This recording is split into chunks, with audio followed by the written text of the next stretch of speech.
오늘 0시 기준 국내 코로나19 신규 확진자는 446명입니다. 아직 급증세는 보이고 있지 않지만 불안한 상황은 여전합니다.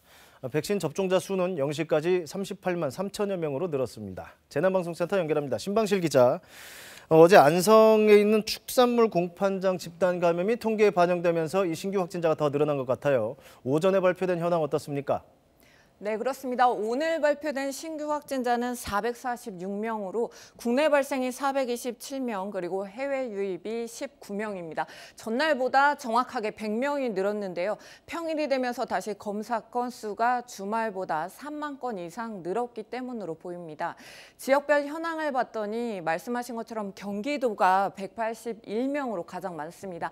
안성 축산물 공판장에서 확진자가 60명 이상 나왔기 때문인데요.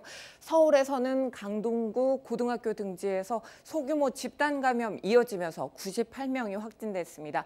수도권의 지역 발생 확진자의 70%가 집중이 됐습니다. 국내에서 발생한 하루 평균 확진자 추이를 주 단위로 한번 보겠습니다. 3월 들어서 371.7명으로 2월 마지막 주보다는 소폭 증가했는데요. 확진자 수가 줄지 않고 300에서 400명대에 정체돼 있습니다. 감염 재생산 지수는 2주 연속 1 아래로 유지가 되면서 감염이 급격하게 확산되지는 않고 있습니다. 그러나 감염 경로를 알 수 없는 조사 중인 비율은 오히려 24.7%로 증가하면서 방역 당국이 긴장하고 있습니다. 이 백신 접종이 늘어나고 있는 것만큼 이상 반응 신고도 늘고 있는 건데 이 사망 사례들은 이 백신하고 인과관계가 없다는 게 잠정 결론인 거죠? 네, 그렇습니다. 일단 누적 백신 접종자 수가 38만 3천 명을 넘어서 속도를 내고 있는 가운데 이상 반응 신고도 늘고 있습니다. 어제 하루 900여 건이 추가되면서 4,851건으로 집계가 됐는데 대부분 가벼운 증상이었고요. 급격한 전신 알레르기 반응을 뜻하는 아나필락시스 의심 사례는 10건이 추가되면서 43건으로 늘었습니다.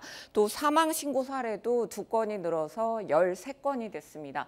접종이 시작된 지난달 26일 이후 이상 반응 신고 사례는 전체 접종자의 1.2% 정도였습니다.